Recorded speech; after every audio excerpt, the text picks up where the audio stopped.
ಇದು ಹರೇ ರಾಮ, ಇದು ರಾಮ ಮಂದಿರಕ್ಕೆ ನಡ್ಕೊಂಡು ಹೋಗುವಂಥ ಗಲ್ಲಿ.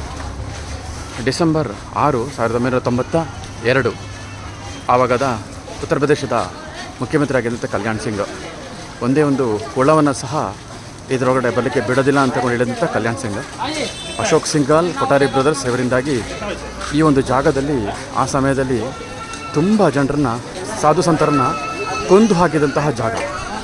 ಆ ಸಮಯದಲ್ಲಿ ಸರಯೂ ನದಿಯಲ್ಲಿ ರಕ್ತವೇ ಹರಿತಿತ್ತು ಅಂತಕೊಂಡು ಹೇಳ್ತಾ ಇತ್ತು.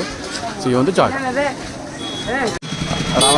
ರಾಮ ಮಂದಿರವನ್ನು ವೀಕ್ಷಣೆ ಮಾಡಲಿಕ್ಕೆ ನೋಡಿ ಇಲ್ಲಿ ಈ ಥರದ ವೀಲ್ ಚೇರ್ ಸಹ ನಿಮಗೆ ಸಿಕ್ಕುತ್ತೆ. ವೀಲ್ ಚೇರ್ಗೆ ನೀವು ಆಧಾರ್ ಕಾರ್ಡನ್ನು ಒಂದ್ಸರಿ ಅಪ್ಲೋಡ್ ಮಾಡ್ಕೊಳ್ಬೇಕು. ವೀಲ್ ಚೇರ್ನ ಅಗತ್ಯತೆ ಸಹ ಇದೆ.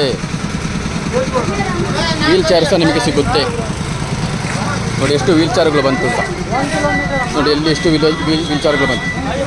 ಹರೇ ರಾಮ ಅಯೋಧ್ಯ ಒಂದು ಸ್ವಲ್ಪ ರಶ್ ಇರುವಾಗೆ ಕಾಣಿಸ್ತಾ ಉಂಟು. ಫುಲ್ ರಶ್ ಇದೆ ನೋಡಿ, ಫುಲ್ ರಶ್ಶು. ಕ್ಯೂನಲ್ಲಿ ಹೋಗಬೇಕಾಗಿದೆ.